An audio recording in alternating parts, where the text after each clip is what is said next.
کسی شہر میں ایک غریب لکڑہارا رہتا تھا جو ہر روز جنگل سے لکڑیاں کاٹ کر اپنا اور اپنے بیوی بچوں کا پیٹ پالتا۔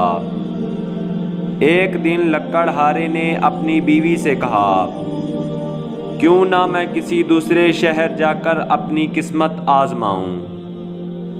لکڑہارا معاش کی تلاش میں ایک قریب کے شہر جا پہنچا، مگر وہاں بھی تقدیر نے اس کا ساتھ نہ دیا اور وہیں پر اپنی زندگی بسر کرنے لگا۔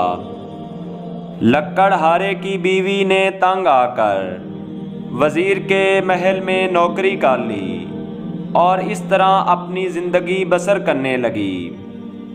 ایک رات کو لکڑہارے کی بیوی نے خواب میں دیکھا کہ میں وزیر کے محل میں جھاڑو دے رہی ہوں کہ اتنے میں حضرت امام جعفر صادق علیہ السلام اپنے چند اصحاب کے ساتھ صحن میں تشریف لائے اور اپنے اصحاب سے پوچھا کہ کیا تمہیں معلوم ہے آج کون سی تاریخ ہے؟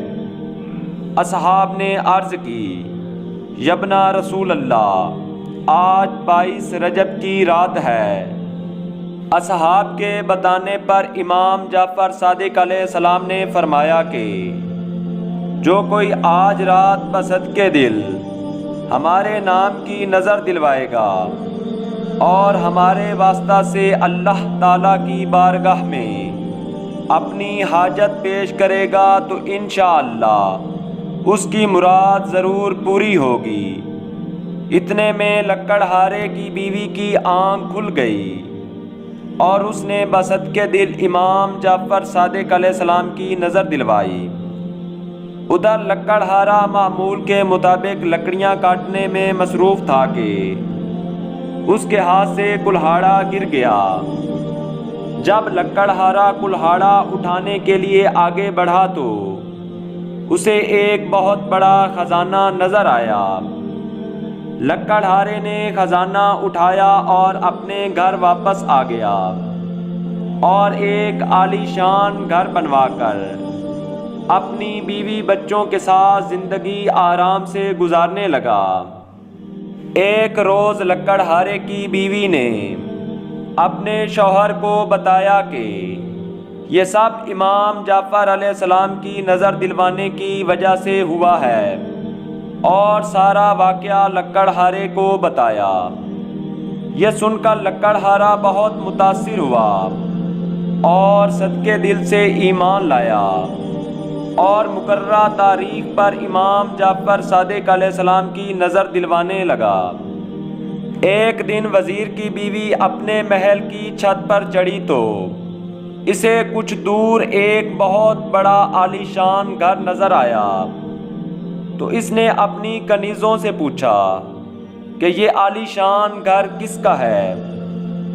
کنیزوں نے بتایا کہ یہ گھر لکڑہارے کی بیوی کا ہے جو ہمارے محل میں کام کیا کرتی تھی۔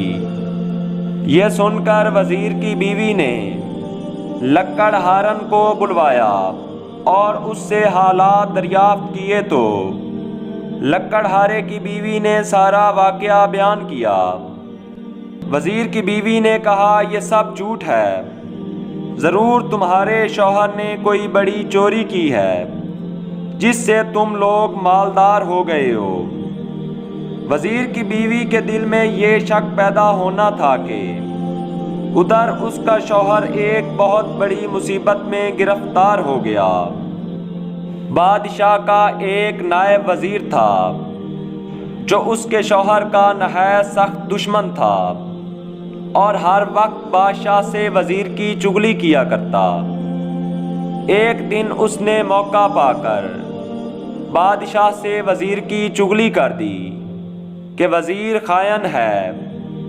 بادشاہ نے وزیر کو بلوا کر حساب طلب کیا تو وزیر صحیح حساب نہ دے سکا۔ بادشاہ بہت غضبناک ہوا اور وزیر کا تمام مال ضبط کر کے اس کو محل سے باہر نکال دیا۔ وزیر اور اس کی بیوی محل سے باہر نکل کر ایک خربوزہ خریدا اور اسے ایک رومال میں باندھا تاکہ کہیں آرام سے بیٹھ کر اسے کھائیں گے۔ اتفاقاً اسی روز شہزادہ شکار کے لیے گھر سے نکلا اور شام تک گھر واپس نہ آیا۔ بادشاہ بہت پریشان ہوا اور نائب وزیر سے شہزادے کی تلاش کے لیے کہا تو اس نے کہا، بادشاہ سلامت، ضرور وزیر نے دشمنی کی وجہ سے شہزادے کو نقصان پہنچایا ہوگا۔ یہ سن کر بادشاہ نے وزیر کو گرفتار کرنے کا حکم دیا۔ جب وزیر کو گرفتار کر کے بادشاہ کے سامنے پیش کیا گیا تو اس وقت تک وزیر نے وہ خربوزہ رومال میں رکھا ہوا تھا۔ جب اس رومال کو کھولا گیا تو شہزادے کا کٹا ہوا سر نظر آیا۔ بادشاہ بہت غضبناک ہوا اور یہ حکم دیا کہ وزیر کو صبح کے وقت قتل کر دیا جائے۔ وزیر اور اس کی بیوی رات کو قید خانہ میں تھے کہ وزیر نے اپنی بیوی سے کہا، معلوم نہیں کہ ہم اس ناگہانی مصیبت میں کیوں کر مبتلا ہو گئے، پتہ نہیں ہم سے کون سا گناہ سرزد ہو گیا۔ یہ سن کر وزیر کی بیوی نے لکڑہارن کا واقعہ بیان کیا۔ یہ سننا تھا کہ وزیر نے اپنی بیوی سے کہا کہ تم سے بہت بڑی غلطی ہو گئی اور تم نے بہت بڑا گناہ کیا، اسی وقت توبہ کرو۔ الغرض دونوں میاں بیوی رات بھر گریہ زاری اور توبہ کرتے رہے اور یہ منت مانگی کہ ہم امام جعفر صادق علیہ السلام کی نظر دلوائیں گے۔